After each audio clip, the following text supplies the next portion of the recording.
If beauty and joy are spilling out, surrounding us on all sides, why are they sometimes so hard to see? But then, when things are hard, why is it that we can find a way through when we're willing to see them differently than they first appear? Welcome to Ostracon, a podcast that translates fragments into the whole from which they came. Are joy and beauty a cause of faith, or do they result from it? You hear two different arguments. On the one hand, you often hear, the world is so full of amazing things that it leads me to faith. I'm so amazed with biology, physics, mathematics, the intelligibility of the universe, the human spirit, the ability to overcome, human relationships that endure, self-sacrifice, the meaning of love, art, beauty. These compel me to believe that there is a transcendent aspect of reality. In fact, it's the essential aspect of reality, and that we are a part of it. But then you also hear the argument that there is so much more than what appears on the surface of things, so much more than what is visible to the eye, and that it can only be seen through the eyes of faith. For example, someone sees a lonely old person, another sees a spiritual master. Someone sees a person who has given up on the world. Another sees someone humble and poor in spirit. Someone sees widespread suffering. Another sees salvific suffering, participated in alongside a creator God that is creating even in suffering. Someone sees a prison of flesh that is destined for an end. Another sees the temple of God, where God lives. Someone sees the poor. Another sees the face of God. Someone sees death. Another sees a doorway. Someone sees bread. Another one sees Christ. Can we reconcile these two perspectives? Can they both be true? Because it seems like on the one hand, everything is visible and immediate and compelling. And on the other hand, everything is hidden and beyond and requires a move of trust.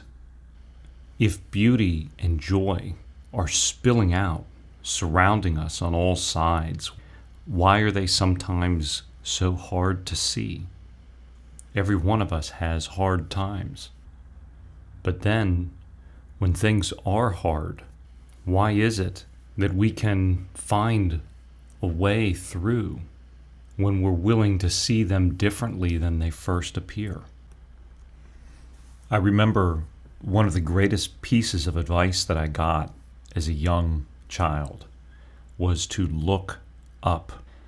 I was sent to a special day of presentations about writing.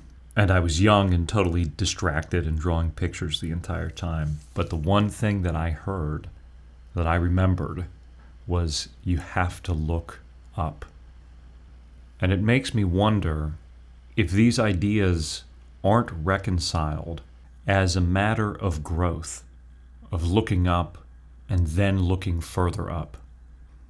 You can imagine going through a gallery, and if you're staring at the ground, you don't see any of the paintings. The first matter is to look up and find yourself surrounded by all of these intriguing, meaningful interactions. And then they call you, come closer, look closer. And then when you look closer, you take the next step. This is not just a tree. This is not just a house. This is not just a still life. In a way, you look up again and you find what is symbolized, the truth that is expressed in the particular composition. Look hard enough and you may find that you can think about it for your whole life. Some people ask, is interpretation endless? Or we talked recently about the hermeneutic circle. Does it continually go around and around with a personal, evolving, re-evaluation, discovery of additional truths leading to a personal evolving, and then further discovery, and on and on. Maybe these two perspectives are not opposite, but related. Maybe it's not a dichotomy between what we see compelling belief or what we believe compelling what we see. Maybe it is all a consistent directive to look up. The world, in all of its fascination and challenge and mysteries and beauty, delivers the message, raise your eyes from the ground and look around. And then each of these deliver the message, look higher, further into yourself, further into another. Maybe something so far along as acceptance of suffering is hard to comprehend when we're at the stage of being enamored of the world or of beauty or of a beloved. But if we follow where those things lead, we find higher and higher levels of the transcendent. If we don't get stuck in them for their own sake, but hear the message they're delivering, look up, then our gaze turns higher and higher to the reasons behind the reasons. Maybe like true love and selflessness are discovered together.